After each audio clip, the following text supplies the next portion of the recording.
Welcome to Films and Stuff with your hosts, Pete Mitchell and Ethan Hunt.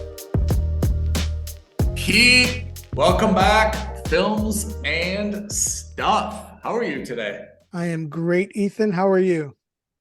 Well, I'm comfortable in my chair because we have a big episode ahead of us. Strap in. This is going to be a big one.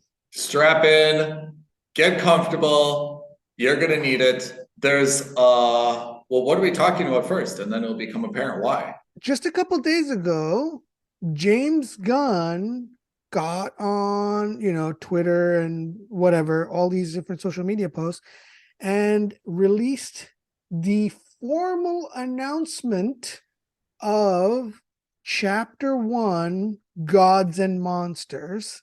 Gods and Monsters. The roadmap for the first phase of what is now being called the DCU, not the DC universe, which is, great, fine, whatever. Who cares what the name is?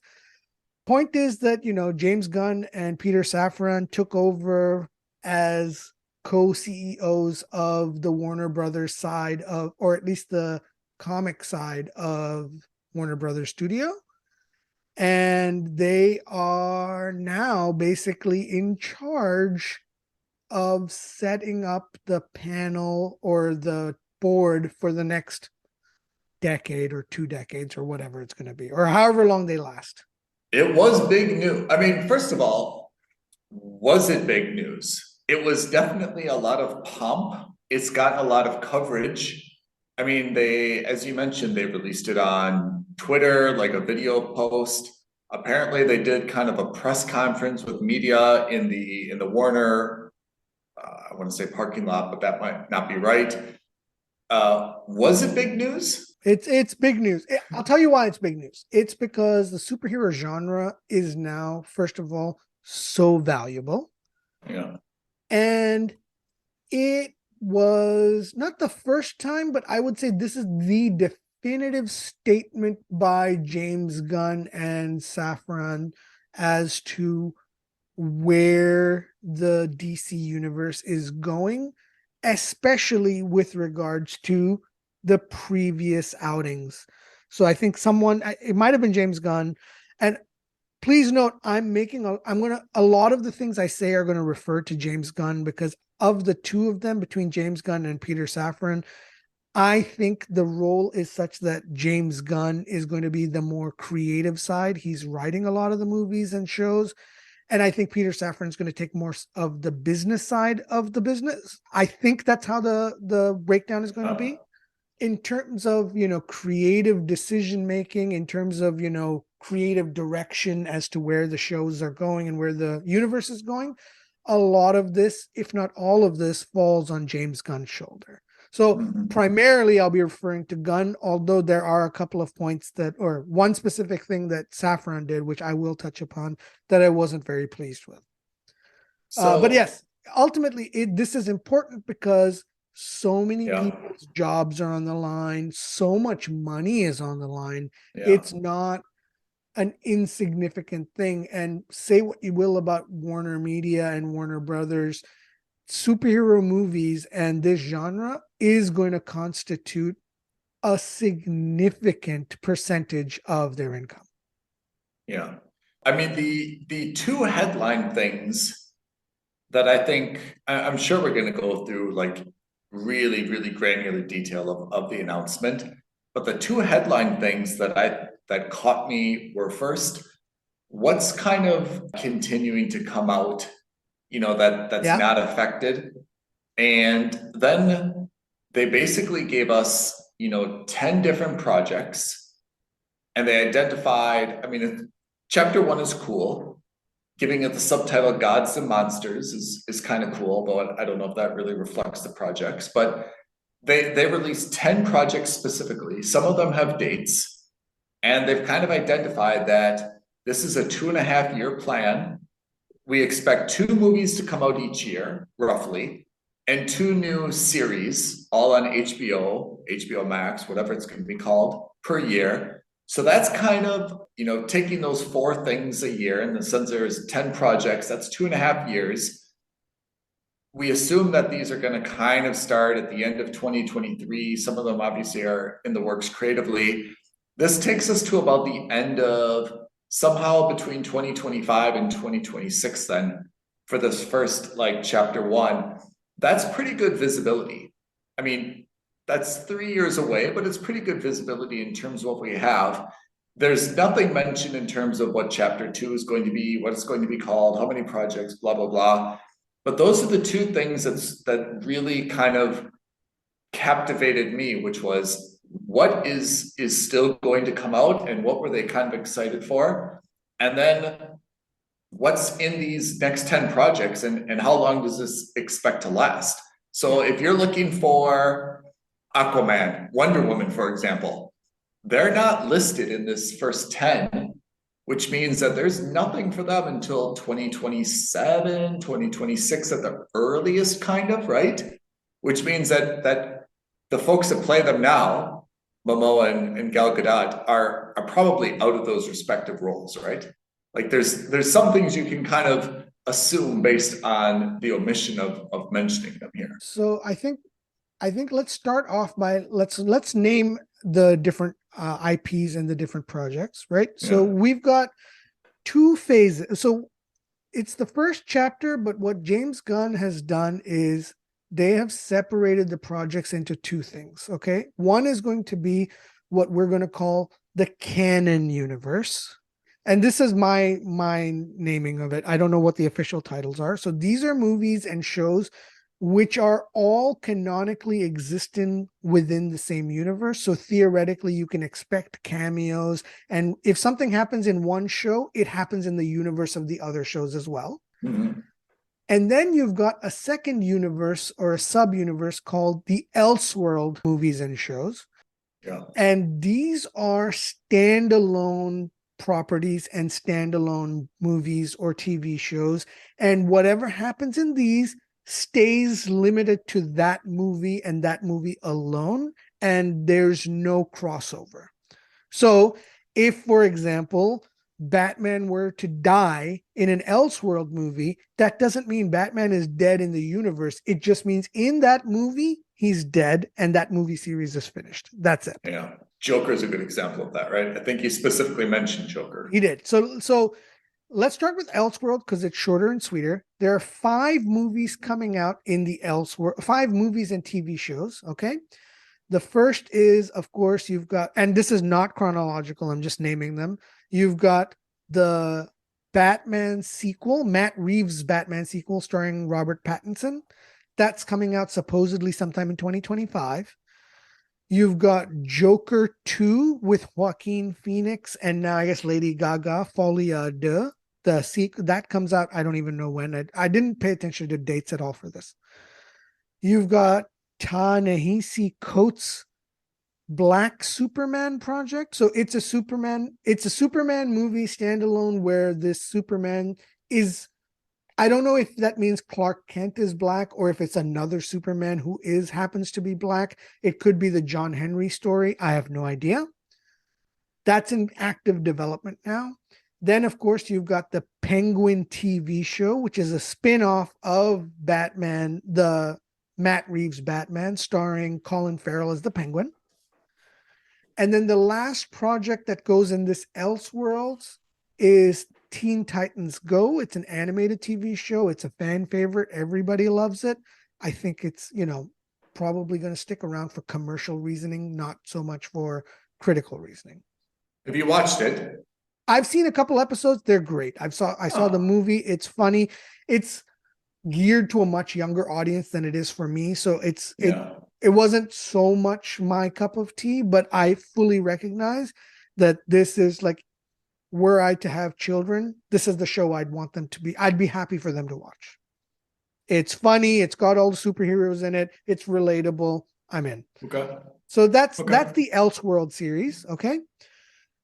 Then you've got, and before we get into the main studio movies, then you've got the series of movies that are currently in production. They're going to come out and be released as they are. They're going to Yeah. fall outside of the universe. So that's Shazam 2, that is Flash. Aquaman 2, that is the Yep. Flash movie, and we'll talk about the Flash movie again specifically.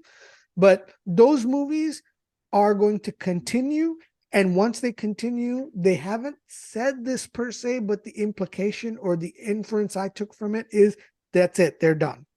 Yeah, I think that's the right way to look at them, is that they're in the pipeline, they're going to be released, Yeah, but they've we don't already really released, need they've already to. filmed it, they've spent the Yeah. money, so they may as well release it. I think that's the logic behind that. And I think that's the right logic because you've already kind of burned so many bridges with the cancellation of Batgirl that you don't want to do more. And you certainly don't want to do more with these so-called A-tier characters.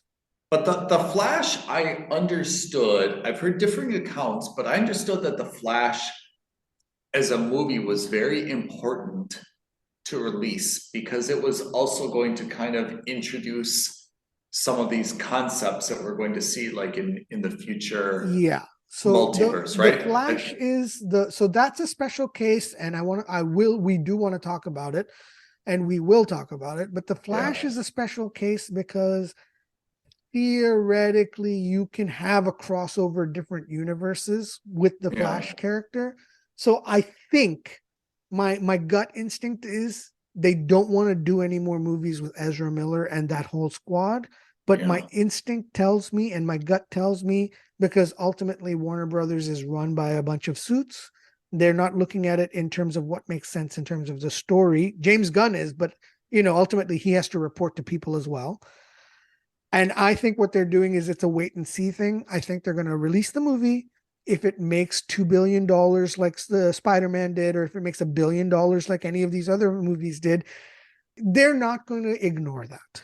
Do you think there's any universe within DCU? Do you think there's any universe where the Flash just performs, it exceeds all expectations, and they start to rethink, should we bring Ezra Miller back for another one? So that's what I think they're waiting for to do. I think that's a bad move. I really think it's a bad move because, and we're going to come back to this, because a lot of these decisions will violate, your favorite index, the mom index. Oh yeah. So we'll get to that. So let's talk about the main DCU now. Yeah. Now, James Gunn started off his statement saying that he really wants to focus on building up the DCU against the diamond tier characters, which is, that's his phraseology for it, but what we've always considered the tripod. And the DC tripod has always been Superman, Batman, Wonder Woman.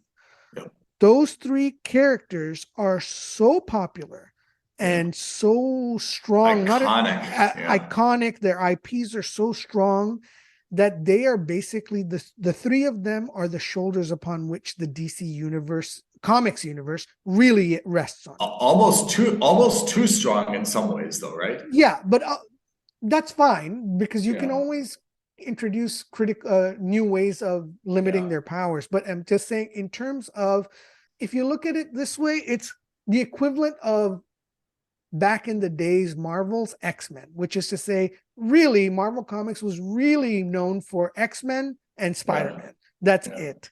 Yeah. It's because the movies became so popular that they've now got a huge roster, including Iron Man, Thor, blah, blah, blah. Yeah. But really, if you look at the Marvel Comics of the 90s, it was really on the backs of the X-Men and Spider-Man. Everyone else was kind of like, okay, I'm here. Yeah.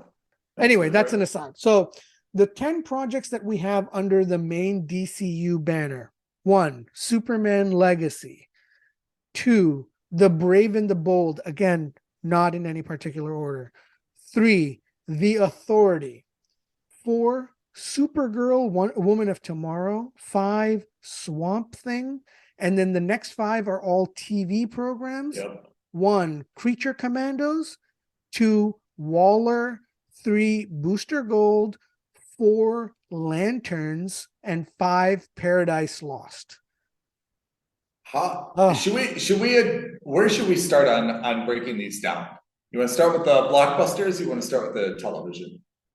Let's go through them all, because I think I have small things to Yeah. say about everything, and we can probably touch upon everything. Yeah. So let's start with the big bad,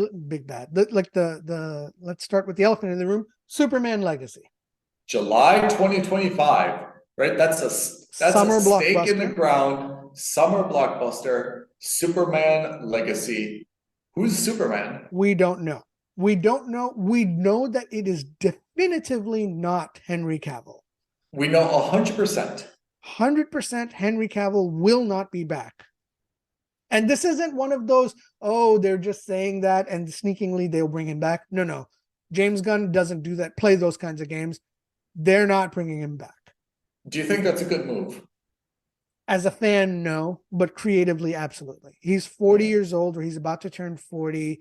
By the time the movie comes out, he's 42. If he's supposed to be like the guy who's gonna build this series off of for the next 10 years, it's hard to see a 50-year-old man play Superman. I think also because even though I've come to like Cavill a lot in this role, I don't think that, and it's not his fault, that Superman has just not been iconic, you know? I just don't, I think if you would poll people, you know, whether they're fans or not fans of cinema and superhero movies, I just don't feel like there's a huge demand for like another Superman with Henry Cavill in that role. I think that Henry Cavill was the first Superman we've had that actually looks like Superman. That's true.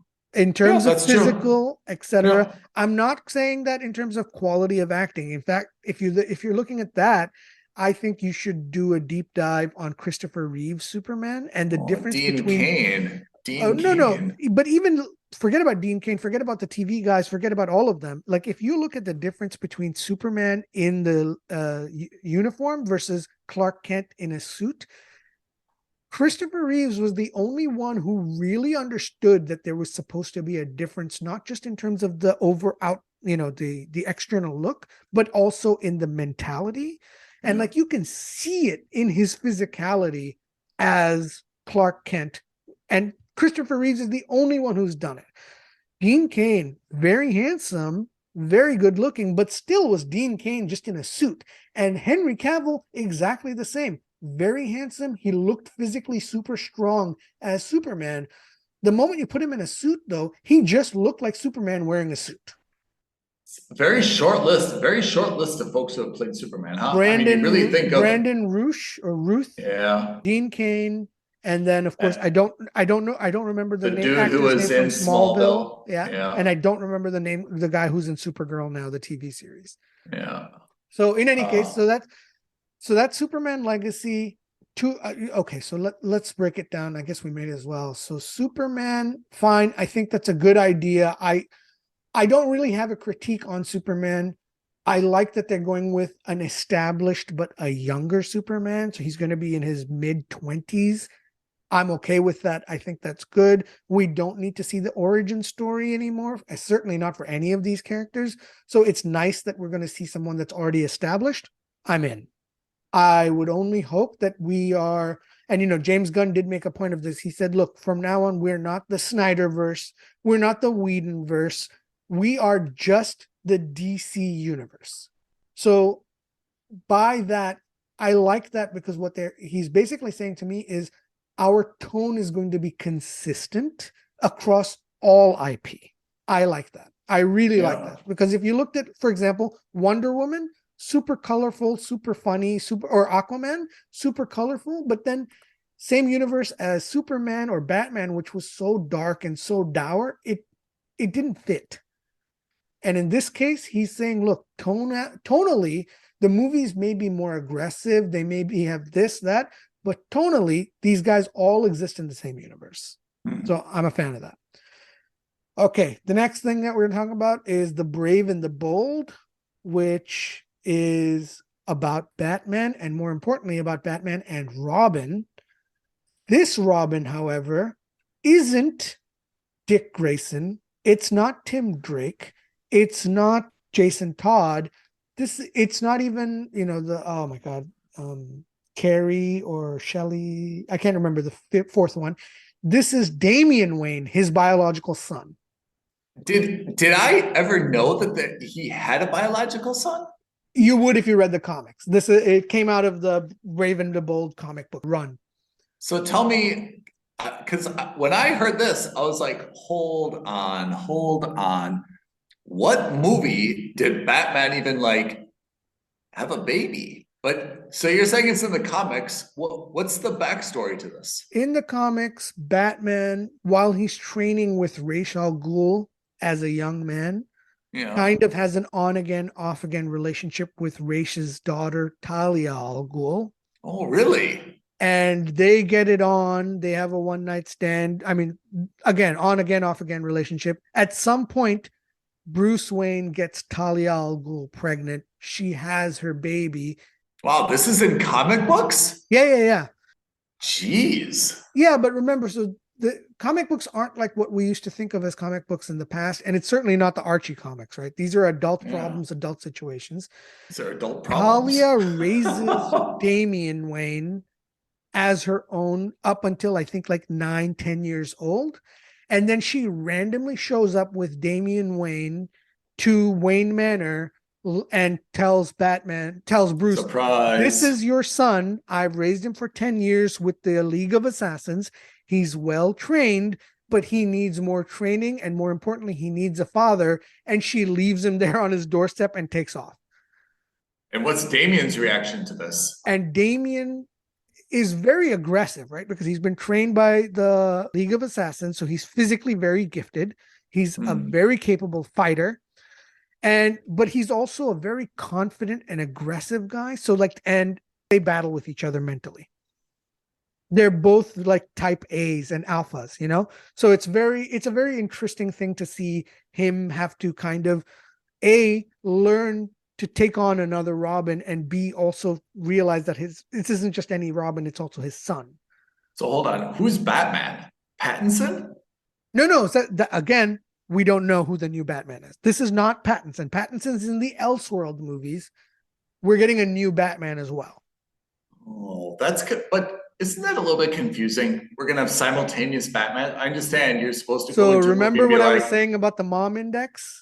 Yeah. This is where the mom index is going to come. So we'll definitely come back to that. It's a really good point you're saying. And it's a very valuable point what you're saying. This is something that the DC universe and James Gunn is going to struggle with. You and I are above average fans of not just movies, but comic book movies. And already I can tell, even for you, you're struggling with the idea of having a Pattinson Batman and now what's going to be a new Batman. I am. They're going to exist simultaneously. I mean, that's weird. Like, I don't know, give me a name of an actor, right? Ryan Reynolds, right? Okay. So let's say Ryan Reynolds, I see this new Brave and the Bold, and I see Ryan Reynolds playing Batman, right? He's Bruce Wayne. He gets now his son, Damian Wayne, and they've got their whole story. Okay. And then 6 months later, I'm supposed to go see the Batman 2? Exactly. With Pattinson, and I'm supposed to forget all of that happened and compartmentalize. And then once that's over, remember that when you see Brave and the Bold 2, that, oh, by the way, we're back to Ryan Reynolds and his son and a different story. Again, this is going to be a nightmare for DC to deal with, and I do not envy them at all. But is this necessary? I don't think so. It's not necessary because this is.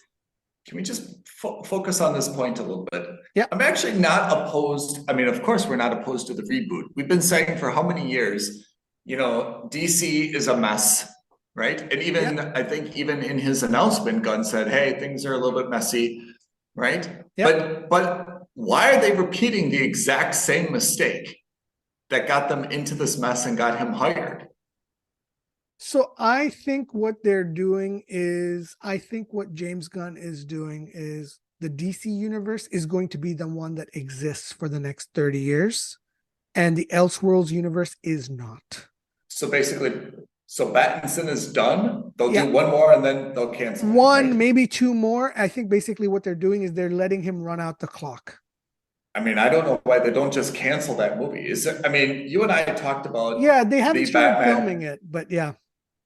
I mean, why not just cancel it then and say, hey, look, we want the Damien story instead. We've got Ryan Reynolds making Because it you up. lose out on a lot of goodwill. Because that movie was excellent. The first movie was excellent. And I think you lose out on a lot of goodwill creatively. Forget about the fan response. I don't think anyone cares about the fan response. When you're making these kinds of management decisions, it's not so much how much money you're going to lose or not lose by making or canceling a movie. At that level, you're making those decisions purely on okay, if I cancel Matt Reeves' Batman 2, will he come back and write another movie for me in the future? Probably not, because he will remember that we burned him on Batman 2. It's the same reason that Warner Brother HBO paid all the actors for the last season of Westworld, even though they canceled Westworld. It's so that they save face, and it's so that they don't leave a bad taste in anyone's mouth creatively. Why do we need Damian Wayne in chapter 1? Why can't we just put him in chapter 2 then and say, So look, this is a creative decision. I like that idea because what that means is by introducing them early enough, what you allow you to do is you hire someone who's a 9 or 10-year-old now, and then you can hire someone who's a 15-year-old, or the same guy can be 15. You increase the longevity. I mean, I'll withhold judgment for now because I'm not seeing how it's playing out, but I have to say my initial reaction is I'm not really dying to see the second Pattinson movie. I mean, we had the same critique, which we thought there was a lot of good things about the Batman. We thought that he was a terrible Bruce Wayne. We don't need to see any more of that emo stuff. And I'm not dying to see a movie about who I now understand is Batman's son and parenting issues and these bratty little puberty like spats. So my initial reaction is like, if I was just like on an interview panel, I'd say, I'm not really enthused about this. Like, what else do you have that could be like the other placeholder for this instead? Let's do one thing. Let's go through the 10 different IPs, and then we can talk about the overall picture, because I think what you're getting into is super important, because you are already, just with the second title that we've talked about, you're already starting to form an opinion on the entire chapter. And I think this is the problem with chapter 1. Is, we aren't, the direction is, I'm not saying it's wrong, I'm not saying it's right, but for someone like you, who just after 2 movies, you're already starting to create what could theoretically be a negative perception on the chapter, this is an issue for the entire thing, right? All right, what's number 3? Number 3, the Authority. Now, I'm 90% positive you don't know what the Authority is. I did not when I read the announcement. And sometimes I just feel like DC is like making up names. Like they're just taking like random dictionary words and turning it into a group. I had no idea what this was. I looked at it. I understand that this is, as Gunn described it, kind of like a morally gray superhero group that they believe that they need to take a more active role. We've seen this a little bit in Avengers, the differences between Captain America and Iron Man. And apparently the Authority says, hey, the end justifies the means. We may need to get our hands dirty, but that's what's needed to kind of solve the problem. Think of the X-Force in regards to the X-Men. So the X-Men are kind of like peacekeepers, and X-Force is more like, we're going to attack first. And or think of the Suicide Squad, but with superheroes instead of, bad guys. Is this another anti-hero movie? It's not. It's supposed to be. So theoretically, the Authority is composed of heroes and pure heroes. Okay. Yeah. It's just that their mentality is that, listen, sometimes you got to break a few eggs. Can't make an omelet without breaking a few eggs. So that's the Authority. Okay. So hold on. The Authority is in real life not in real life, in this universe. Yeah. Is the Authority coexisting with Justice League? Yes. Okay. So they're probably going to meet up at some point, right? Theoretically. Okay. So that's the authority. I don't have many things to say about this, about the movie.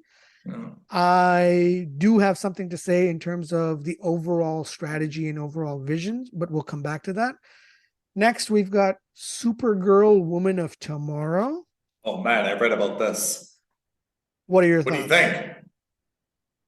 think? Not positive. For me, not I positive. mean, I mean, the Supergirl that I know now, I can't remember who the actress is. She's lovely, so sweet, so innocent, but I get it that it's a little bit dull. And I understand that the backstory for this Supergirl, Woman of Tomorrow, is that she stayed on Krypton and she kind of got isolated. So she's kind of coming to Earth with like a bad attitude, as opposed to Clark Kent Superman, who's good at Born, it heart. was raised, yeah, exactly. Yeah, the I guess younger sister is coming kind of with a chip on her shoulder, a bad attitude, and I guess it's going to lead to like some sibling rivalry where she's not going to be as benevolent as Superman himself, right? So the origin that I know of Supergirl, or the one that I remember the best, is that Supergirl Kara is Clark Kent's cousin. Oh yeah, the Supergirl we see on TV is his cousin. That's Yeah, right. so they're cousins. And what happened was on Krypton, Kal-El was sent to Earth as a baby and arrives as a baby to Earth. Yeah. Kara is already older on Krypton. She's already like 15, 16 years old. Yeah. And then she gets sent to Earth. But on that journey to Earth, her ship gets like, I guess, delayed, as in like it gets rerouted or whatever. Avenue 5 style. Avenue 5 style. And Clark grows up. Kal-El grows up. Yeah. So he becomes the older one by default because she arrives. When she arrives, she's still 15 or 16. But by this point, he's 20. He's learned to become Superman. So he takes on, even though chronologically he's younger, physically he's older. And so he takes on that mentorship role to teach her about, what Earth is like, because she's still got the mentality of a 16-year-old from Krypton versus a baby who was born and brought up, or basically brought up on Earth. Mm-hmm. So that's the Supergirl I know. Clearly, they're not entirely going to do that. I don't exactly know what they're going to do. I have a lot of fundamental problems with having a Supergirl movie in the first chapter. Can I ask? I mean, if you're just looking at what has been canceled and what has been made, we've got rid of Batgirl, and we've added a Supergirl, right? I mean, I don't really have any specific commentary about that, but it just kind of seems like they've made like a like for like switch in a way, right? Yeah, it's not exactly. It seems like a trade, like we'd see in sports. I mean, it clearly isn't, but it seems like that. But it's not, and I don't like this. I would have much action. So I don't like it because I think, to your earlier point, isn't it too early to be introducing Damian Wayne in chapter 1? I think it's way too early to be introducing Supergirl into the chapters. I think she should have been a chapter 2 heroine or a hero, whatever you want to call her. I don't think she should have been introduced in chapter 1. And I certainly don't think she should have been introduced in chapter 1, given the way Wonder Woman has been treated. And that's going to be the last thing we talk about in this 10. So hold on, before we get to 10, so we've got Superman Legacy, which we know is going to be summer blockbuster, July 2025. Supergirl, Woman of Tomorrow has to come out after that, right? It has to be like at earliest, December 2026 or 2025, but probably like summer of 2026, right? I guess. Again, I didn't pay attention to any of the dates because they didn't give any date. I didn't see any date for Supergirl. I did see a date for Superman Legacy, but it seems like they cannot introduce Supergirl before they do Superman Legacy. Doesn't that just kind of make sense to you? Well, unless the movie is primarily about her time on Krypton first, then it makes total sense. What do you think? How would you approach it? I wouldn't have her in this chapter. I would just straight up be like, you're taking away a spot from somebody who's more deserving, and that person is Wonder Woman. Wonder Woman is nowhere to be found, which means Gal Gadot is, unless she makes a cameo or Paradise Lost. Well, so Paradise Lost is about Themyscira, but But it it's takes place before Diana was before she was born. born, Yeah. and she's not going to be involved in the story. I think that was a decision James Gunn made strategically so that they could age Gal Gadot out. So they'd just be like, oh, sorry, she's not a part of chapter 1. She's a part of chapter 2. You're welcome to come back in 6 years from now, which is forgive my language, but that is a total bullshit way to handle this. I think that is a total cop out. And I really think that, you're the CEO of the studio now. Nut up. You've already done it to Henry Cavill. Nut up and just be like, listen, I didn't like the Patty Jenkins movies. I liked Gal Gadot, but she can no longer be a part of it. And just wash your hands. I don't know why, I don't know why you have to kind of pussyfoot around it and, play the good guy who's, just grow a pair and cut it off. But why did he, so you're saying that you don't think James Gunn liked the Patty Jenkins two Wonder Woman I'm not movies? saying that qualitatively or whether he liked it or not. I just think that it didn't fit in his vision of what is going to happen, which is fair, by the way. Yeah. That is totally fair. We're seeing that with Batman. We're seeing that with Superman. So why couldn't you do that? Why couldn't you make the cut clean? Because you really do Patty Jenkins and you really do Gal Gadot dirty by this. What's next for Gal Gadot? I mean, she doesn't have like any other good thing iconic for her roles. is she's great. She's stunning. She can do a lot of different things. Yeah. So I don't think this is going to cause her to lose any sleep.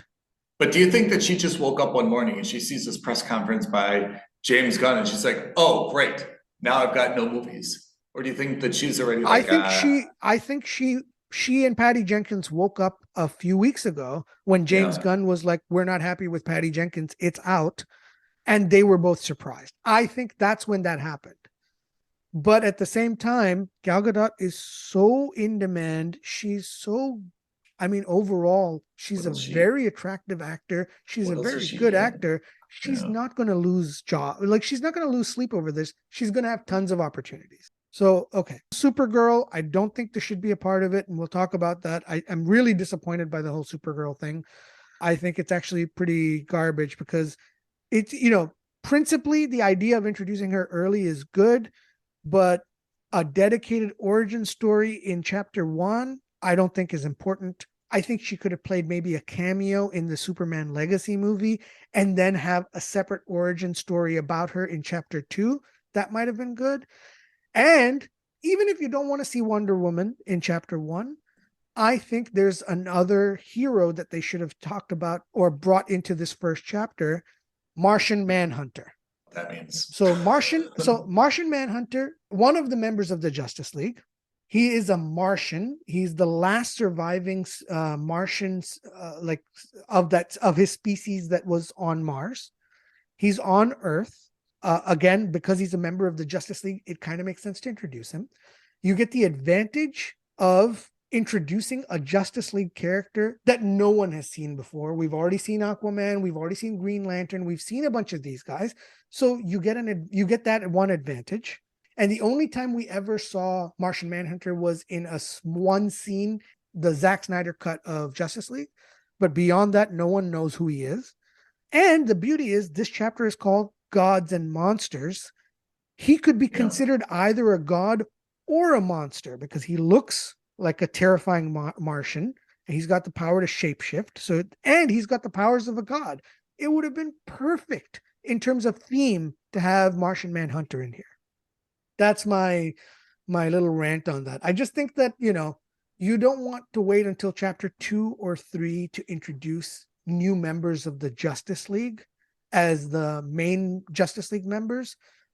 I think you want to start doing that as early as possible. Ideally in chapter 1, but at least certainly if not chapter 1, chapter 2. Why are you wasting your time, or why are you wasting your precious screen real estate with Supergirl now? So yeah, I mean, what do you think is, like, when you look at these 10, like, we didn't talk about Swamp Thing yet. There's a few others we didn't talk about, right? Yeah. I mean, I went through the 10 and okay, Creature Commandos is animated. Yep. Okay. Lanterns, we didn't talk about. Tell me about lanterns. I don't get it. Is there more than one lantern? Lanterns is going to be about the Green Lantern Corps, and more specifically, it's going to focus, I believe, on Hal Jordan and on John Stewart. So from Earth, Is there more than one Green Lantern? How does it work? yeah. So the Green Lanterns are part of what's called the Lantern Corps, which is basically the police officers of the galaxy. Oh. And in the history of Earth, there have been only 3 humans that have been selected to be members of the Lantern Corps. The first was Hal Jordan. The second was, I think his name was Kyle Gardner, but nobody, like, he was the least favorite. And then the third and most recent is John Stewart. And Hal Jordan and John Stewart, or a combination of 2 of them, have been Lanterns at the same time. From what I understand, this is going to be a TV series that centers on the 2 of them, which I am excited for. That I'm very keen on. That I think is a masterstroke.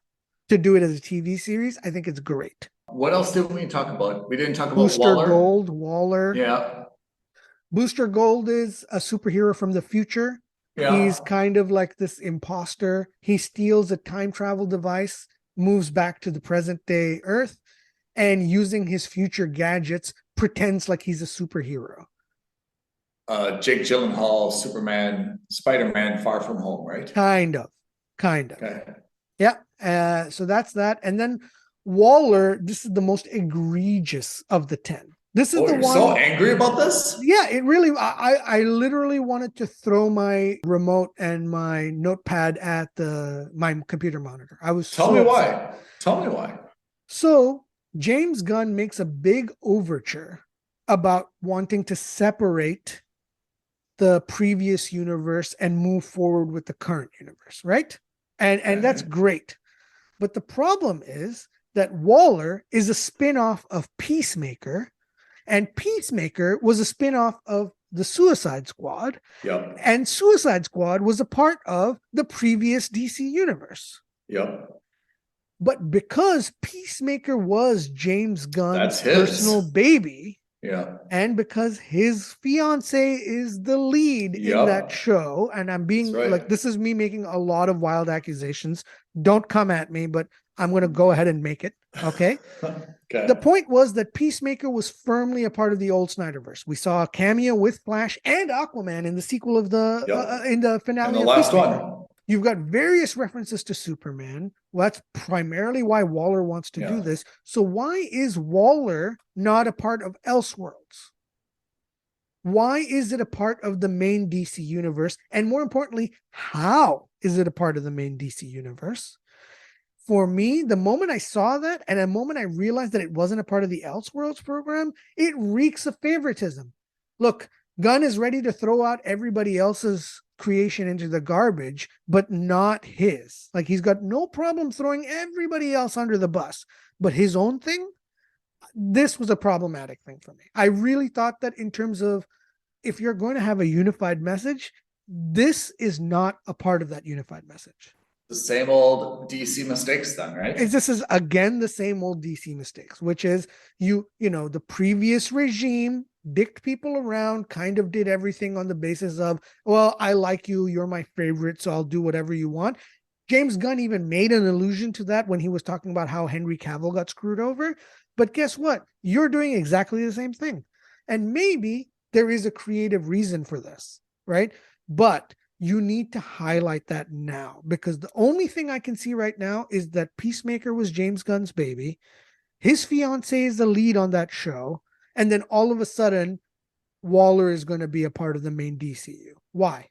Because that way you get to backdoor Peacemaker into the main DCU now? So you're saying Peacemaker should be in an Elseworld, right? Peacemaker, theoretically, on the basis of what they said, should be Elseworld. It's previous generation. Yeah. And it's not supposed to be connected to anything here. Yeah.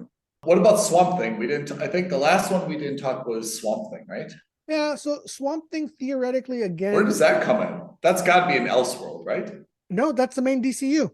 How? Exactly. So Swamp Thing is an important character. He's one of the stronger characters in the DC universe. He is a superhero, but he's He's not really a superhero per se. He's a part of nature. He gets along well with Poison Ivy because they both believe in the natural order of life and, plants and blah, blah, blah. What is Swamp Thing though? It's oh man. So Like Swamp Thing is like historically so old, like kind of these like cheesy, like horror movies. But like, what's his backstory? yeah, so that's the thing is I don't know the current backstory that exists in the current DC universe. Please don't hold me to this, listeners, but if I remember correctly, it was just a guy who got inundated with toxic poisoning of, poisoned with, some kind of toxic radiation kind of thing. And he was like, his body was thrown out into the swamp, and then he merged with the creatures of the swamp, or his body did, and he becomes the Swamp Thing, and he connects to nature and earth and blah, blah, blah. But you have raised the exact point I wanted to, which is chapter 1 of the DC universe. Are you really going to again waste screen time introducing a D or C tier character at best? Now, I get that the theme is gods and monsters, but Swamp Thing, super ultra niche, people will, like you, remember him from that terrible movie that came out in the 70s or 80s that was like the schlock horror kind of movie. But a majority of your audience isn't going to know who these people are. It's a huge ask for regular people to go see Swamp Thing in the cinema. It's the equivalent of, can you imagine back in 2010 if Jon Favreau introduced the Eternals in phase 1? Yeah. Okay, so we went through 10. What's your I'm getting like your decibels are like Sorry, getting off the higher chart. and higher. I apologize. There's no apology, because I think this is what we're getting at. What's your overall impression? You just listened to this press conference. You just watched the Twitter post from Gunn. Okay, we've been waiting with bated breath. Yeah, we've been so excited to see where DC this reboot goes. What's your initial impression? Like, how do you feel? You don't sound impressed. Let's talk about the good first, okay? Yeah, let's talk about the good first. The good first is I like that they've got Elseworld in there because it kind of clears the air for fans and for people who are in the know. It clears the air as to where these standalone movies fit into the universe, which is that they don't. So we're going to call them Elseworlds movies. You can watch them independently. If you skip them, you don't have to worry. It's going to have no impact on the main DCU. That I appreciate. I like that Gunn has made nice overtures about having a proper plan, and we can see that. He's outlined his chapter 1. He's made it clear that the previous regime dicked people around. He wants to start a clean slate. So the previous members are more or less out. Again, TBD with Ezra Miller and The Flash. I think that's going to be a commercial decision, not a critical one. So that's a good thing. The bad things, and I think there are quite a few. So first, let's shift back to Peter Safran. I didn't like what he said. So he made a comment about Batgirl, and he basically shit on the Batgirl movie. He said that. What did he say? He said, I saw the movie, and the movie is basically unreleasable. Oof. And that is not. That's not throwing someone under the bus. It's backing over them again, right? My point is that, look, if you ask me truthfully, do I think the movie was going to be good or not? My instinct is it probably wasn't going to be good. Yeah, he's probably not wrong about it, by the way. I'm not saying that. But I think that statement reeks of trying to save face for Warner Brothers about the movie's cancellation. And you don't do that by crapping on the director, crapping on the writer, crapping on the lead actors, crapping on the entire crew of the movie. Just admit that, hey, listen, we didn't want to release it. It was probably for tax benefits. It wasn't my favorite movie, but everyone did a good job. But, this was a decision made out of my hands. You don't go and try to twist the knife in deeper. Can I give you a hot take though? Yeah. Isn't there something refreshing about someone just being straight up about it? I mean, I agree. The Totally. political move is to say, look, it just didn't fit with our vision. You know, I just want to thank the cast and crew that put in like tremendous efforts. You know, we really considered this long and hard. It just didn't fit with our vision.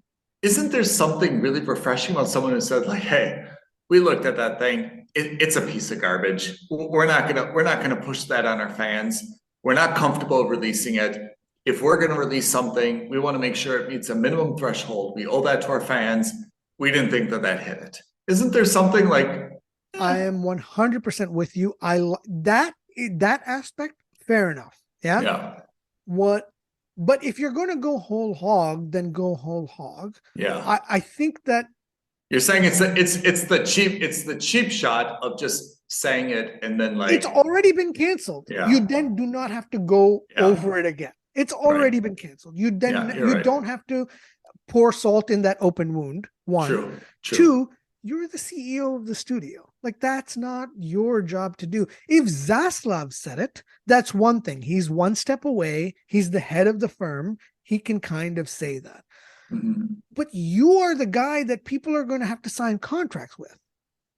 If he came up to me and said, hey, Pete, we really want you to write the next DC Batman movie, I would think twice, because if he didn't like the movie I wrote, I don't want him publicly admitting to the world that what I wrote was garbage.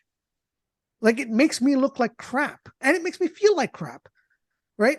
And if you really wanted to make that statement, then release it as like an unnamed source says that an unnamed studio executive thought that it was a bad movie.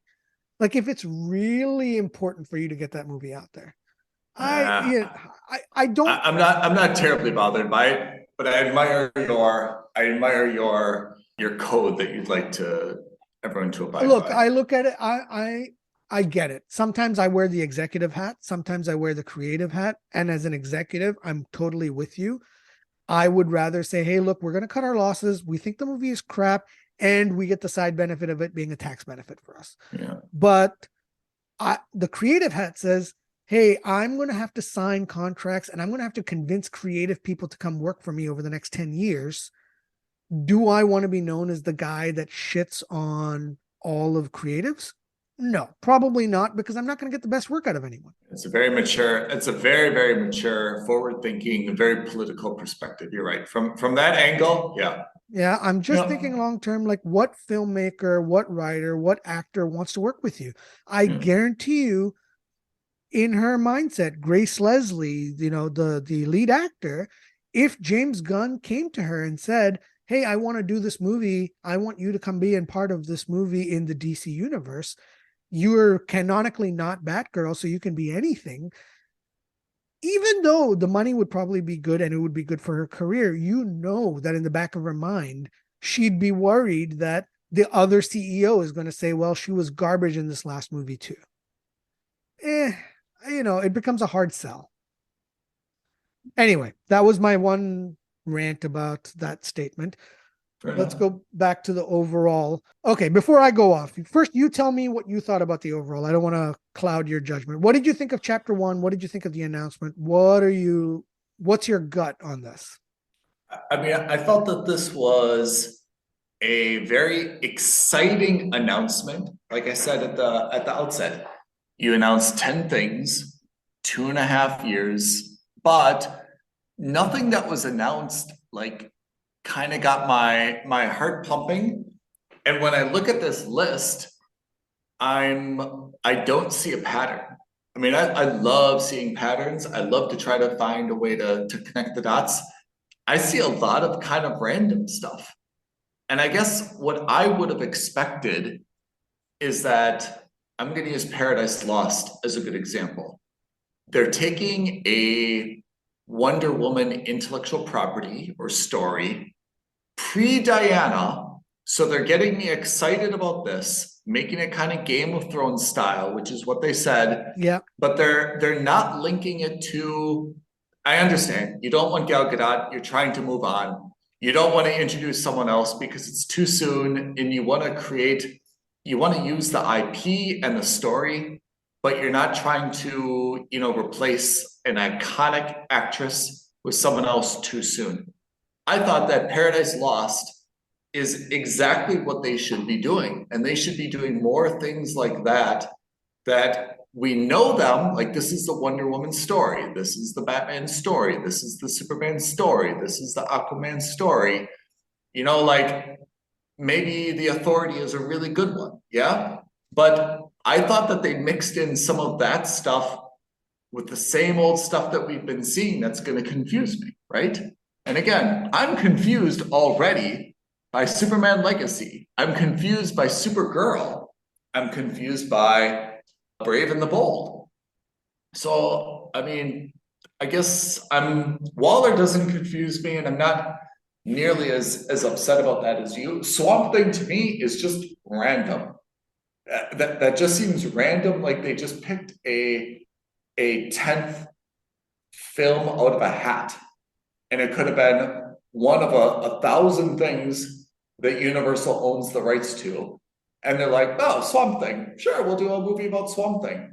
I don't think that has any ability to generate $1 billion. I don't know who they're going to cast, but I can't imagine that I know anybody, unless they're really a die-hard, crazy DC fan who's like, there's going to be a Swamp Thing? Oh man, I can't wait to see that.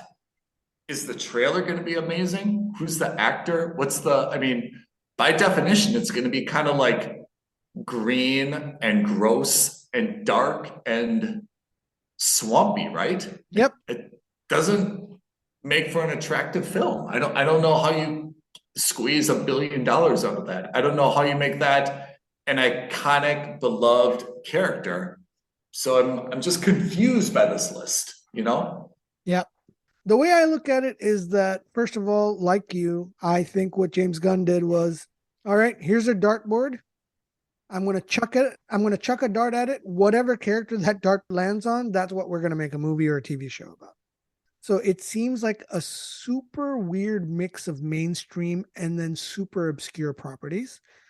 And the whole thing seems like a huge gamble or risk. Probably calculated, but it still seems like a very, very big risk, right? I also think that James Gunn has chosen projects that I think he personally finds fun. Yeah. And that could be a downfall for the studio. Ultimately, you need to pick up properties that you know are going to pay the bills. And I'm not so confident that those properties can. Like you said, I don't think Swamp Thing is $1 billion property. And I know that $1 billion is a crazy benchmark, but that's kind of like the benchmark that the MCU has established, right? Maybe not $1 billion, but certainly 500 million, certainly 700 million. You know, I think the worst performing movie of 2022 was probably Black Panther. And again, because it was limited. And I think that was a $750 million movie, something like that. Maybe more. I can't remember. Whatever. Yeah. They're making absurd numbers on their movies. Yeah. And again, I don't think Quantumania is going to make $1 billion, but I'm quite confident it's going to make over 500 million. I'm quite confident. I mean, you and I love talking about American football, but for me, if we were at MCU and we were like a little bit nervous, like, oh, maybe DC is going to get their act together, maybe we're really in trouble. Don't you think that they'd be laughing after this announcement? Like, oh, yeah, we were worried. Same old dysfunctional DC. The MCU is up 3 touchdowns in the fourth quarter. Yes. And the opening drive of the fourth quarter, DC fumbled the ball. I was going to say it's like a team rebuilding, you know? And they're like, okay, now they're going to start rebuilding. They hired the wrong coach. They're doing the same mistakes that they did previously. They think they're going to have a better outcome. Like, these guys are never going to get their act together. I just don't see this may be a decent strategy. It may straighten things out considering how badly it was, you know, even just a year ago. But I don't see this as a fan. I'm not even talking about the money. I just don't see Exactly. this as a fan that I've Exactly. got any clarity where this is going. I'm not interested in watching an animated Creature Commandos show. I couldn't give two anythings about the Authority. I would much rather have you build up the foundation for a proper Justice League rather than you introduce the Authority at this stage. And once you've done all of that, then maybe I'm open to other shows. And I know this is formulaic, and I know people crap on Disney for their formulaic approach, but it's formulaic for a reason. It works. I wouldn't have wanted to see Guardians of the Galaxy in the first phase. I'm glad we saw it in the second the way they did, because the world was established, the universe was established. You know, the way I liken it, and maybe this is a more apt thing, is kind of like George Clooney's career. He's very careful about making sure he does one or two blockbusters in Hollywood or mainstream movies, or, you know, like the Nespresso ad that he does, because he knows that the money that those things generate will fund his passion projects. Yeah. His quote, if I'm not quoting him word for word, but the sentiment was, I do one or two movies for a studio so that they let me do one or two movies for me. And this is really important, because if James Gunn is doing these shows to amuse himself and not to satisfy the wants and desires of the overall fan base, Warner Brothers is in serious trouble. My mom and your mom are not going to understand why 1 month Robert Pattinson is Batman and the next month somebody else. I mean, I think you're going too high. Forget my mom. My mom looks at this list. It may as well be Chinese to her. Nothing here makes sense to her. She's not going to go see any of these movies, not a single one in a cinema, and that's okay. Imagine my girlfriend, where I've got to try to explain, and we've all been there, trying to explain to someone who can't understand. I've got to try to explain Superman. I've got to try to explain Brave and the Bold with Batman's son. How can I possibly explain that? How can I possibly get her interested to go see that Batman movie with Damian Wayne? She's gonna be like, Damian Wayne, isn't that the dude from In Living Color? And like, right? Like, yeah, that is hopeless, by the way. Brave and the Bold also sounds like that soap opera, right? Yeah. The Bold and the Beautiful, or that is a hopeless movie for me to get someone the to see. moment you need a whiteboard and markers to explain characters in a superhero movie, you lose your mainstream audience. I'm not talking about the fans. Look, personally speaking, when I saw that the Batman movie they want to do is a Brave and the Bold, I was excited for that one individual movie, not for the whole chapter, but that one individual movie, that gave me hope. That gave me like something we haven't seen before. And you've got to get rid of Pattinson. You've got to make a call. You cannot have that's two my Batman. point. That's exactly right. I'm fully with you. Is this Elseworlds concept works wonders, and I think it's great. And I think the beauty of the Elseworlds thing is that I would treat Elseworlds almost like an independent studio, which is you get to make DC property movies, but they are not allowed to talk. They are not allowed to dip their toes into the DCU. Yeah. So if you want to make a Swamp Thing movie, make it in the Elseworlds. Yep. You want to make a Booster Gold movie? Make it in the Elseworlds. Totally okay. I'm okay with Booster All Gold. of these things make sense to me as things because they're not. And if you're going to insist on making Booster Gold a mainstream character, no problem. I have no issue with that either. I just think that introducing him in chapter 1 so that I have to explain to you or to other people or other comic book fans have to explain and understand why and who Booster Gold is, that's kind of nonsensical. Let me make a statement, and you tell me if I'm way off on this. All right, go. DC is really diminishing women. They've canceled Batgirl, probably a good decision. I'm okay with that. Supergirl, Woman of Tomorrow, I think we've discussed it. By definition, we're going to see kind of a messed up Supergirl. We're not going to see this nice, benevolent, full of hope. Yeah, we're going to see kind of like someone who's a little bit bitchy, someone who's a little bit short-tempered, someone who's kind of got a chip on her shoulder, who's angry. That's not cool, right? A What little bit about, like Captain Marvel in the yeah, first movie. what about Brave and the Bold? I mean, we're basically seeing a mom who raised an assassin for years without telling the father, just dump him off. And then we're kind of diminishing Batman as some type of like absentee single father. Doesn't seem good. Waller, you know my position about Waller. I think Amanda Waller, even though I really like Viola Davis, Viola Davis is awesome. Amanda Waller is a horrible character. Yeah. Absolutely a horrible, even by definition in the show, she depicts herself as a bad person. I have no, how is that good for society? How is that good for, creating someone who's a hero, someone who's supposed to be creating a good example, someone that people should aspire to be like?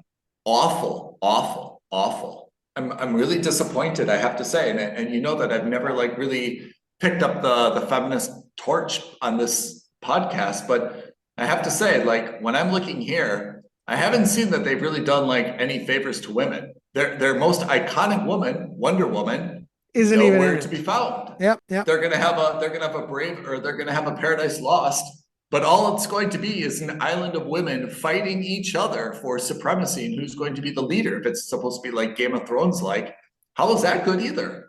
This whole thing just seems ugly. So, and on a practical basis, actually, you raise a good point there. On a practical basis, if you look at chapter 1, you also look at the heroes in terms of their power sets. So you've got the Amazonians, they're going to have their individual superpowers, right? Yeah. And then you've got a Kryptonian in Superman, so he's got his power set. And then you've got Batman and his power set, or skill set rather than power set, right?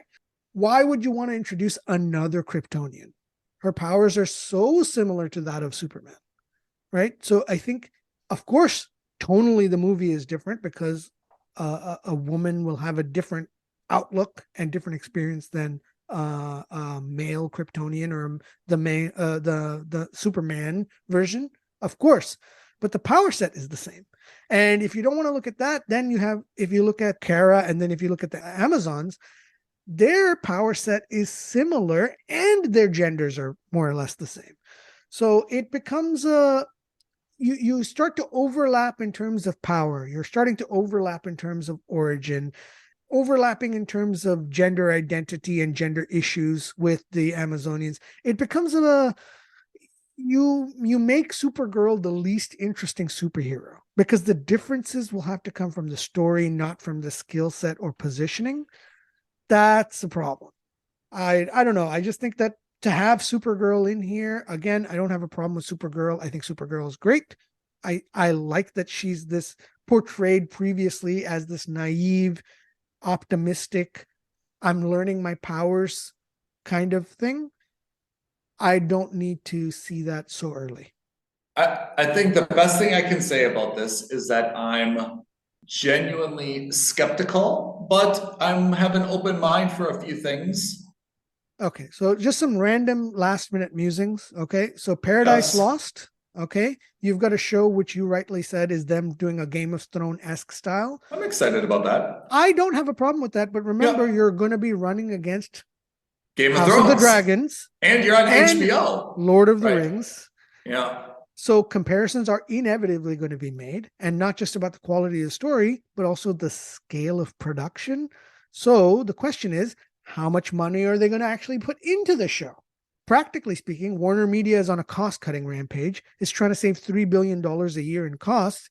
Now you're going to ask about putting another 10 episodes or 6 episodes or whatever, and building a brand new society and island life and all that isn't going to be cheap. It's not going to be something that they can kind of put together for $10.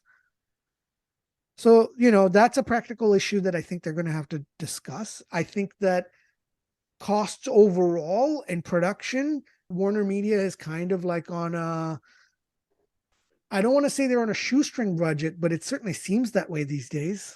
So are you going to be able to make a Batman movie or a Superman movie for $200 million? Will they greenlight a $200 million movie? I don't know. MCU has no problem doing it, but they have the money behind it. That's part of the problem, though. I mean, when you say Swamp Thing, right? We're like, okay, how much can Swamp Thing possibly make? your budget's going to be constrained by 50 definition, million? right? Yeah. Like Avatar, you're like, this could make $2 billion. At least Yeah. we should be targeting $1 billion. You put a proper budget. Swamp Thing, you're like, what's the best case scenario? Yeah. 250, right? So yeah, we'll do a budget of like 50. Like you're automatically constraining your budget by having an IP that has limited upside. It's the opposite of how it should be done. You should be choosing something that's got huge potential, and then you budget accordingly. But when you're already like giving yourself a revenue cap, then of course your budget's going to be like nothing, which is going to decrease then the revenue it can generate, because everyone's going to look at Swamp Thing and be like, why am I watching this movie in the dark with just like green, ugly olive colors, blah, right? Yeah. No one's going to want to see that. So let me give you a hot take, okay? And I think this is going to be an interesting or a different take on chapter 1. Yes. And this is partially because I think it's actually a good idea. It's also because it's one of my favorites. But I think what they could have done, and this could be severely limiting in chapter 1, but I think what they could have done was, instead of building a chapter 1 around the themes of gods and monsters, I think what they should have done is build a chapter 1 and have it, instead of be the DC universe, make it the BC universe, make it the Batman cinematic universe. So where you have the main character or theme be Batman. And I say this because for all of Superman and Wonder Woman's practical issues we're facing right now, I think the one thing most fans can agree on is Batman's in a good place. Whether it's Pattinson or whether it's a new character, generally speaking, Batman as a character is in a good place. Everyone is happy with Batman. No one is unhappy with the depiction. I take your hot take, but let me add a side order to that. Yeah. Or like in a counter argumented way. We saw the most recent Spider-Man that was so emotional because there were all 3 Spider-Men together, right? That's it. That's all it is. Garfield, Maguire, and the dude. Holland. Now with Batman, I think for too long has been the DC like trump card. Whenever things have been bad, they've just kind of like trotted out like a new Batman. There's been a lot of Batman in our lifetime, right? Yep. At some point, you take an iconic character and you water them down so much because there's 8 different Batman. Yeah, that could be the case. Yeah. I would actually with Batman, I would take a beat and say, look, we just saw Pattinson. Give it a little bit of time. Either go with Pattinson and build off of his world, or get rid of Pattinson and just sit tight for 3 years, let that memory fade away, and then reboot with a new Batman, and let's go really, really strong with that character. It's there's just too many of them right now. Now we're going to add a new one and a son. I feel like I totally get iconic characters need to be taken care of. They're not just out there to be like pushed into the market whenever you feel like you need a blockbuster. At some point, you're going to lose that shine. You'll never get it back. I agree with you. Fundamentally, that's exactly the case. You don't want to overuse, but I also think that, within the Batman universe, you've got so many different actors and so many different characters. You've got at least 3, if not 4 other Robins. You've got Grayson's Nightwing. You've got Jason Todd and Red Hood. You've got Tim Drake / Red Robin. You've got Stephanie Brown is Robin number 4. So you've got that. You've got Batgirl. You've got the Oracle. There's no shortage of characters. Then then I agree. Then use Pattinson, have him have a small cameo, and let's focus on some of the other Batman Universal characters, right? Batman is within the tripod of the DC heroes. I still think that Batman is probably the preeminent one. And I think a lot of that also has to do with the fact that the other movies by, Wonder Woman and Superman haven't been great. He's obviously the brains and the money behind the Justice League. Yeah. Everybody else is the brawn. Everybody else is the heart. But really, he's the guy that kind of is the leader of the league, right? Even though he's not a superhuman. Superman is Superman to the extent that it can be said, is almost a little bit too perfect. And that I think like really limits his story, you know? Like part of the fun with like a lot of the other characters that we saw in the Avengers is that they had like some either Issues, flaws, right? Yeah. Superman is supposed to be like he could have taken out Black Adam, or he could just have like a really gentlemanly conversation with Black Adam, because that's who Superman is. For me, even though I love Superman as a character, right? As a kid, I had Superman pajamas and bed sheets and all the other like paraphernalia. Superman's not that exciting of a character on screen.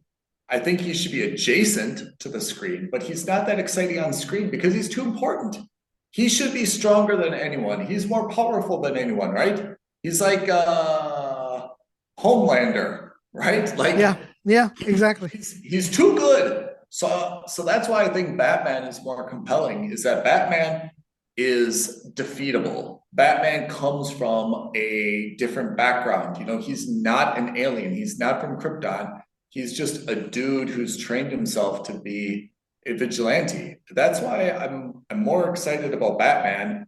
But take a beat and distance yourself from Pattinson. Like you said, get some of the other characters involved.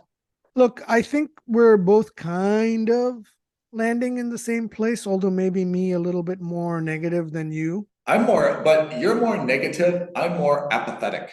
And by the way, both are bad for DC. Yeah, neither one is what you want. You don't want, and you and I are, I mean, we're not like super fans, but we are absolutely into this more than like proper adults should be. Yeah. We absolutely follow it. I mean, I'm excited for Ant-Man and the Wasp. That's a very unusual place, you know, for anyone to be. So that demonstrates that if there's a market for what Gunn is selling, it's not my mom, it's not my brother who's going to be totally bamboozled by this list of 10 things. It's me and you. And if one of us is borderline angry, that's you. And one of us is just like, doesn't mean anything to me. you know? Yeah. That's not the reaction. Like if Gunn has a test audience, you say, great, what'd you guys think of that speech? And you're angry throwing tomatoes at him, and I'm snoring. That's absolutely not what he wanted to do. And anyone from MCU team would be laughing their ass off, saying, ha, ha, ha, ha, ha. It's the same old DC. Yeah. Big announcement, big ideas, no one cares. Yeah. In business parlance, I'm giving this like a double B rating.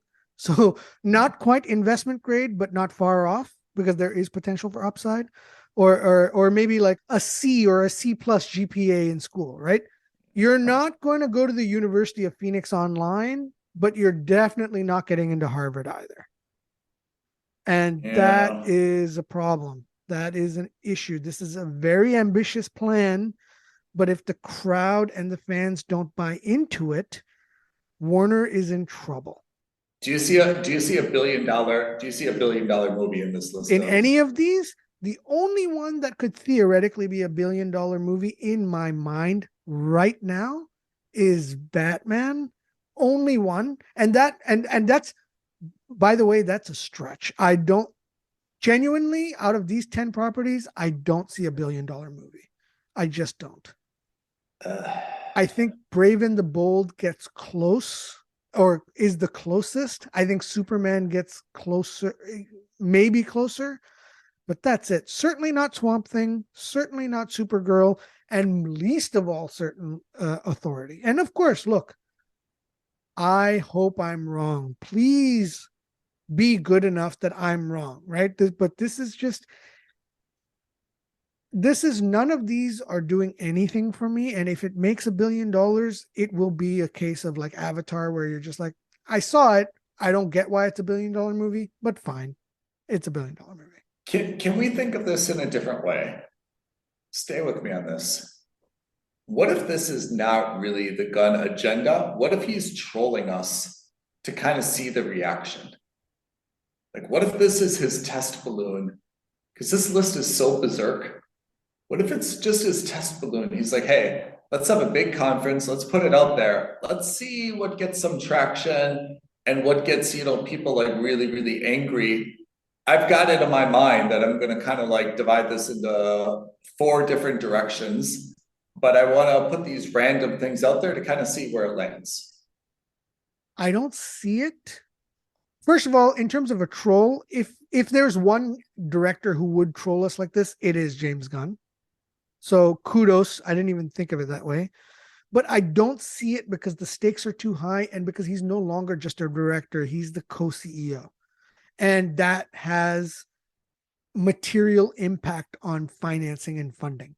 So for him to do a troll thing like this, if this were the case, that would have material impact with investors in the Warner Media company. And I just don't see him rolling the dice on something like this. What I would have done in his place, if I wanted to test the market, is to say, hey, we're releasing 15 projects in the next phase in chapter 1.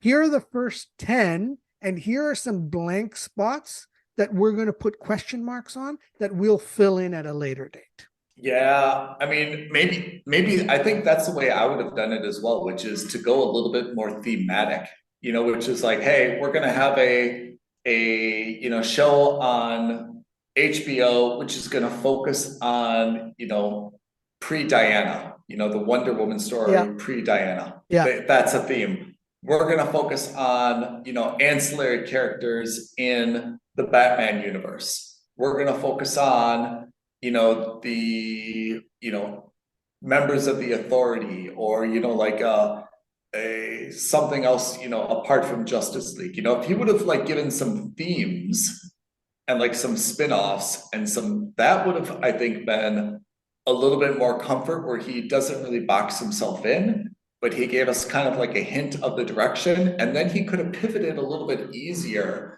given what he said. But you're right.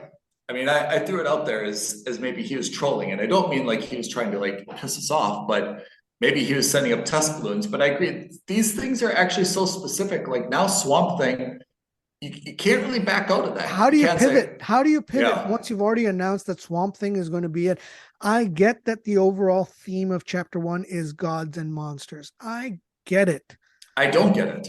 Where are the gods and monsters here? So Superman is a god, and Batman portrays himself as like he's considered as like a monster in terms of not physically, but in terms of like criminals or is something to fear. Basically, is gods.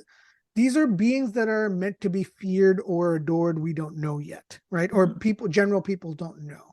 Thematically, I get that you want to do gods and monsters. Why do you? It's too much of a deep cut for Swamp Thing. And that too as a movie, as a blockbuster movie, because I don't care even if it's an independent style. I'm only putting $10 million into this movie and shooting it with Kevin Smith and a handy cam. That's fine. By default, because you're now Warner Brothers, because you're now a part of the DC universe, every movie is going to have the expectations of being a blockbuster. And if you didn't want that to happen, stick it in the Elseworlds category. I agree. I still think they could have made Battinson work. I really think they could have still made Battinson work. But I get it. They want a clean slate, and that's fine. I also appreciate that they want a clean slate. I think Battinson was so miserable as a Bruce Wayne that he cannibalized, and I'll never forget you saying this, and it's so smart, and I'll always remind people of how smart it is. Bruce Wayne is different than Batman. It's 2 different characters, and I think that Battinson bombed so dynamically as Bruce Wayne in that movie that it can't be salvaged to do anything other than put him in Batman 2, where he just punches people for another 3 hours. Yeah, he can't. I agree, and it's too hard to. I'll agree with the counterpoint, which I don't agree with. But the counterpoint is that he's got a lot of goodwill. It makes us look weak to move on from such a big superhero after only 1 movie. Got to do at least 2 with the guy. Okay, I hear that point. My take is that if I were Snyder, I'd say, Battinson, you are a way better Batman than I ever would have thought. Bravo to you. I only knew you from Twilight. I never thought you could pull it off. You pulled it off amazingly. But I'm sorry to inform you, we're going in a different direction. Yeah. If Gal Gadot got cut, and Henry Cavill got cut. I'm really surprised that Pattinson did not. I didn't. Oh, by the way, I didn't like how James Gunn. I thought that was such a sneaky thing that he did and said about about Cavill being cut. You know, I thought that his argument and his reasoning was actually comedic, even though he wasn't meaning to be. I think it came off as comedic. What did he say? So he said that, oh, you know, we never fired Henry Cavill. He was just not hired. I'm sorry. Nice. Technically, you're right. You're absolutely right. You haven't fired your guy, but come on. This is a franchise character in a series. Yeah. Not hiring someone is the same as firing them. Did you ever see Office Space? Yeah. So you remember the Milton, the guy who had the red stapler? Of course. Yeah. And Milton had been fired decades ago, but he was never officially received, but he was still getting his salary. So they said, yeah, we didn't talk to him, but we fired him permanently this time. Oh, what did you do? We just stopped paying him. That's basically the solution that he has proposed is, yeah, we didn't fire him. We didn't send him a letter that said you're fired. We're basically just not hiring you for the next movie.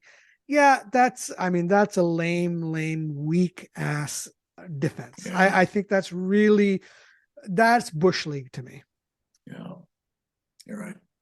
Yeah. And again, when your partner has already gone out of his way to crap on Batgirl, and when you and your partner have gone out of your way to crap on Patty Jenkinson, then I think you should just nut up and be like, listen, I understand that Henry, I understand that you're very popular with the fans. I appreciate you. And I'm sorry you got dicked around by The Rock, but we don't want you anymore. We're resetting the slate. I would have much more respect for him. Yeah. I don't know. Look, the whole thing has left a really not great taste in my mouth on not just the DC universe, but also James Gunn. And that is purely subjective. I am always hoping for the best. I want all of these to be billion-dollar properties, because then that means that we as fans are getting movies that are good, or getting shows that we're enjoying and that we're happy to talk about. But right now, based on what we've seen, based on the limited knowledge that we have, I can't help but feel, in your case, you can't help but feel apathetic. And in my case, I can't help but feel a bit let down. It's really a disappointing outcome to a widely anticipated press conference that had some major announcements. And significant ramifications to the industry overall. So, I don't think this is what they were hoping for. Have you read online? I mean, are our sentiments consistent with the, everyone else's, or are we like outliers? I have no idea. Because like once I saw that thing, I saw like my research online has been limited to finding out more about individual projects. Yeah. To see whether I would like them or not. Again, I have high hopes for the Batman movie. I have high hopes for Superman Legacy. Everything else is kind of meh. Booster Gold could be interesting. It has the potential to be like a comedic spin, which I like. Oh, Lanterns is probably, I take that all back. Lanterns is probably right now the highest or most anticipated show of all of them. Yeah. But everything else is kind of like, I could take it or leave it. And in most cases, I'm ready to leave it. I have not I have not canvassed the internet to see if this is true. So I'm making a little bit of a knee-jerk reaction. But when I'm recalling what I've read, my quick take is that the conference has been covered very factually. Yeah. I haven't read any like rave reviews like, oh man, this is wow, we can't wait. I haven't read anything like that. I also haven't read anything like, this doesn't seem good at all. I think that I've seen only like kind of like a factual coverage that was like, hey, DC is very optimistic about this. DC has announced this. This is what it will be. And they said this and this and this and this and this.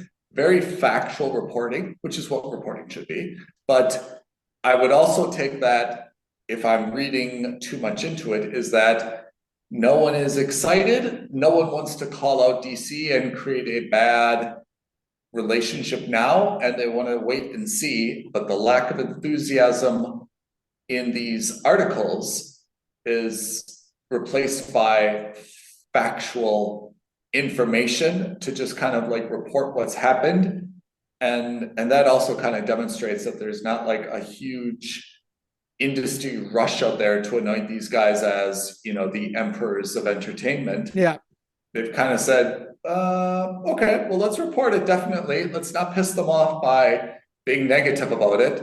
But yeah, definitely there's nothing to gush about. Yeah. Again, if I were Marvel, if I were, you know, Bob Iger, and more importantly, Kevin Feige, I would look at that slate and say, hey, I hope it does well. I love James Gunn's work, but I am absolutely unconcerned about moving dates that I've already set for my movies. If they want to move, they can move, but nothing that they've said or shown in this showcase, with the exception again of Superman and Batman, nothing that they've put out there is a movie that would make me think I need to move my release dates. So what else is out there for summer 2025? Do we know anything else that's going to compete with Superman Legacy? You have Avenger. Oh my God, they're going to have to fight against Avengers, the first Avengers movie. That's going to be a problem. That comes out in May of 2025. So that's going to be that's 2 or 3 months of runway before Superman comes out. And I am significantly more concerned for Superman's release than I am for Avengers in summer of 2025. Yeah. You don't compete with an Avengers movie that's going to culminate with 5 and 6, even if it's not a great movie, by the way. Avengers 2, I thought, was not a great movie at all, but it still did phenomenal numbers. I absolutely am not concerned. And like, certainly I wouldn't even dream of wanting to move that movie. The advantage of releasing in the first week of May is that because, you know, the summer season starts in May now, it kicks off the summer blockbuster series with a huge smash. And I'm calling it now on, you know, the 4th of February, 2023. So 2 years in advance, almost 2 years and 2 months in advance. I'm calling it now. Oh, remember this episode. That Avengers is going to outperform anything else that summer. Yeah. Yeah. And then again, by the way, in May of 2026, you've got the sequel to that Avengers movie with Secret Wars. Yeah, this is dicey waters for Warner Brothers. And if that Superman goes bad, oof. Yeah, well, exactly. It sets like there's undue pressure. It sets the tone. Yeah. It's undue pressure on Warner Brothers, but it's deserved because they put themselves in this position. I want to know what's coming out first, the Superman Legacy or the Supergirl movie, because I think that's really critical. Because now that you mentioned it, if Superman Legacy does not perform well, that Supergirl movie is going to bomb. But if that Supergirl movie comes out and it gets very, very tepid reviews, or the new Superman isn't beloved immediately, that Superman movie is going to bomb as well. Those two are tied together. If you're going to have 2 bombs, that is like, wow. I mean, that's 20%, and you're 1/3 of your biggest intellectual property, right? Yeah. You're not really doing anything with Wonder Woman. Your Batman's all messed up. So if your 2 Superman-based films bomb, suddenly chapter 1 is like already a train wreck. I feel bad, not bad, but like I feel the pressure that these guys are on. It's a lot. And I think they would have saved themselves a little bit of headache by going a little bit more formulaic, which again, I'm not saying is a good thing, by the way. I don't think it's good to be formulaic. I just think when you're first starting out and when you have so much pressure to perform, it's a small, quick win. It doesn't need to be $1 billion movie, but it certainly shouldn't be a flop either. And you've put yourself in a position where you could flop. Look, if these 2 guys don't make it past chapter 1, where would DC go from here? Yeah, I mean, it's crazy that we're already talking about it, but like they're going to have to reboot it again. That next press conference is going to be just met with crickets, you know? Like, oh, you're rebooting again? Yeah, we were here 3 years ago, and 3 years ago, Zaslav and 3 will years ago. drive a dump truck filled with $1 billion in cash to Kevin Feige's house and say, you quit the MCU, move over to the DCU and do the magic that you But did with it's not so easy. That's the problem, is that they're taking their characters and they're mucking them up. I mean, impressions matter. Superman isn't Superman because he's got blue tights and a red cape. It's because Christopher Reeve and who was Lex Luthor, I can't even remember, right? Played those characters so iconically. Oh, Gene Hackman, yeah. Gene Hackman, that they just created, right? Superman is Superman because, or Batman is Batman because Adam West, yeah. And then when they had the Joker and when they had Michael Keaton, right? They got off to a good start. Those characters are iconic because of the way that they are presented on the screen. And it's not the uniforms, it's not the names, it's not anything else. And if you're going to like mess that IP up, it's really hard to reboot again and get everyone excited for what the fourth, the fifth, the sixth Superman or Batman or whoever it is. You're losing people in the process. It's no longer special. There's kids who are not going to grow up with Superman pajamas and bed sheets and notebooks and all the other stuff, right? So you've really got to get it right at the beginning. Otherwise, that IP is no longer valuable. I'm absolutely with you on this one. I'm off my soapbox and I'm putting on my Batman pajamas. It's fine. Look, again, like I said, not a failing grade, but certainly not to be determined. Good enough for you to get into the college of your dreams. This is a solid C, some good grades, but some incredibly bad ones. This is a very middling report card. Again, I caveat all of this by saying it's not that I wish DC fails. Exact opposite. I am super keen on Superman. I am super keen on Wonder Woman. I'm super keen on Batman and Green Lantern. I want them to do well. I want them to succeed. And I really hope that I'm wrong. It could be very well that I'm very wrong, and that's fine. I'll be super happy to be wrong. I just won't be surprised if I'm right. Pete, I have to say this was one of our more enjoyable episodes and maybe even our longest episode, but it was absolutely worth it. Yeah, I agree. It's an important one, right? And again, impacts not just the genre, but the industry overall. So yeah, to be determined, as you rightly said. I mean, we'll be referring back to this for years to come. And what we said today will either be prescient, or I think that means predictive, or it will be way off. We'll find out one way or another.